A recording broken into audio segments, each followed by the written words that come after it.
día que amaneció lloviendo en el pequeño lago, nadie podía creerlo, ni los pájaros ni el sol.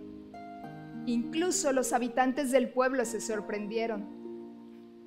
Todos habían oído decir a la nube que ella no podía desperdiciar el agua que tanto le costaba juntar, soltándola sobre más agua. Claro, ella solo la llevaba a donde no había, el bosque, el pueblo. Y no es que no le gustara el lago, vaya si le gustaba. Se le veía tardes enteras contemplando su brillo, adormeciéndose con sus suaves movimientos como arrullos, recibiendo las gotitas que el aire le mandaba como recaditos dulces. Le gustaba, y mucho, pero sentía que nada tenía ella que aportar. Pensaba que sus gotas no eran el lenguaje del lago y que entre tanta agua, ¿qué podían ellas valer? El lago, por su parte, le hablaba a la nube. Le contaba historias guardadas en su fondo y chistes que las ranas traían de fuera. También empujaba a los peces hacia arriba para que ella los pudiera ver danzar y disfrutara de sus romances. La nube disfrutaba, lo admiraba, aprendía, pero nunca, a pesar de todas las cosas que ella veía en sus viajes, nunca le había dicho nada al lago. Solo se posaba sobre él, callada. Y así era, siempre, como es la vida segura. Nunca nadie pensó que fuera a cambiar, pero lo hizo. Un día nevó, sí, así, de pronto, casi sin avisar. Llegó el invierno y trajo el frío, como todos los años. Eso no sorprendía a nadie. Pero un día llegaron esas grandes nubes y empezaron a regalar su agua sin que se hubiera derretido en gotas. Eran como pequeñas plumas blancas que caían suave y se abrazaban a todos sin resbalar por sus cuerpos. Pronto árboles, casas, rocas quedaron adornadas con el blanco brillo de la nieve. A la gente del pueblo se le veía tan contenta. Solo los abuelos recordaban la última vez que había pasado. Parecía que todo el mundo disfrutaba, y las nubes de nieve eran cada vez más generosas, nevaban y nevaban. Y la nieve se acumulaba por todas partes, tanto que los animales se guardaron en profundas madrigueras para protegerse del frío, y la gente ya no salía de sus casas. Las plantas quedaron completamente cubiertas de nieve.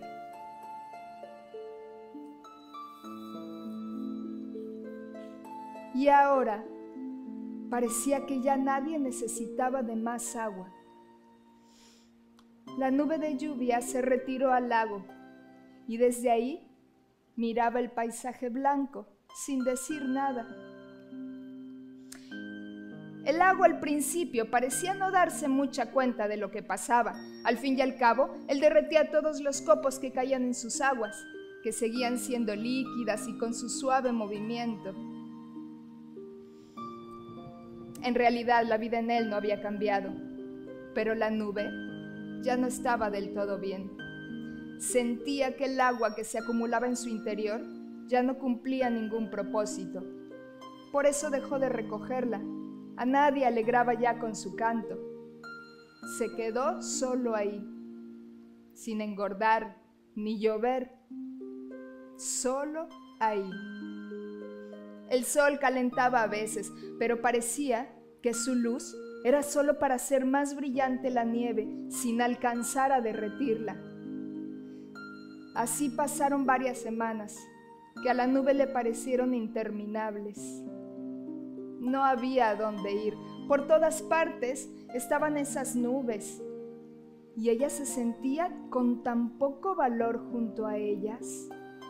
Nunca había crecido tanto, y mucho menos había hecho nieve. Ni hablar.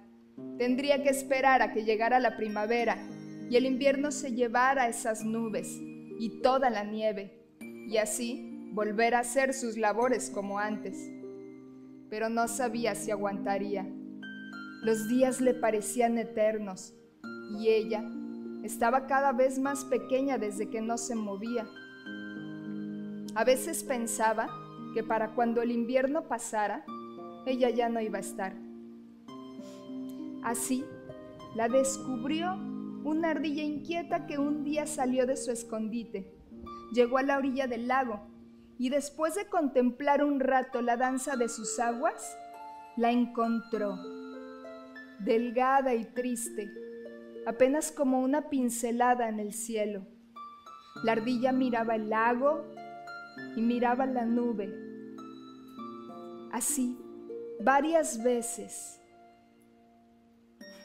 durante largo rato. Parecía como si estuviera esperando que algo ocurriera. Pero después de un rato, se marchó. La nube apenas le prestó atención. Estaba absorta completamente en su tristeza. Pero al otro día, la ardilla regresó y sentadita junto a la orilla del lago, volvió a hacer lo mismo. Miraba abajo y arriba, varias veces, expectante, y luego se fue. Pero al día siguiente, lo mismo. La nube ya no podía ignorarla. ¿Qué pasaba con esa ardilla loca? ¿Qué buscaba? ¿Qué pretendía? Esto la distrajo de su tristeza y poco a poco empezó a absorber las pequeñas gotitas que el lago le mandaba. No era que se hubiera puesto contenta, pero ver que alguien la miraba todos los días como esperando algo, la despertó de su triste letargo. Así, engordó poco a poco y hasta oscureció, pero siempre sobre el lago, pues no había a dónde ir. No todavía. Y una noche, cuando hacía rato que la ardilla ya no estaba, el lago le sonrió a la nube. Una sonrisa coqueta, cómplice. A la nube, eso le hizo sentir música de campanitas en su interior. Y rió. Solo necesitaba un pequeño gesto para recordar quién era. Rió tanto y tan libre que no pudo contener la lluvia en su interior y empezó a soltarla sobre el lago. Al principio, en tímidas gotitas, pero luego en una danza constante que hacía cantar sus aguas. Y éste le respondía con la alegría de quien besa por primera vez. Al oír la música de lluvia, la ardilla llegó corriendo, miró un momento y luego se fue rápido. Pero al cabo de unos segundos regresó con otras dos ardillas que miraban atónitas el espectáculo. Así los sorprendió el sol de la mañana y rió mirando cómo la nube recogía agua y la volvía a soltar sobre el lago. Toda la gente del pueblo vino a ver la lluvia. No era que quisieran más agua, había de más por todas partes. Pero ese danzar, ese caer único de las gotas sobre el lago, les hizo sentir en sus corazones la alegría de lo irrepetible, de lo que no se parece a nada más. Entonces, dejaron de esperar la primavera. Ya vendría su tiempo. Por ahora, tenían un bello regalo que les hacía sonreír.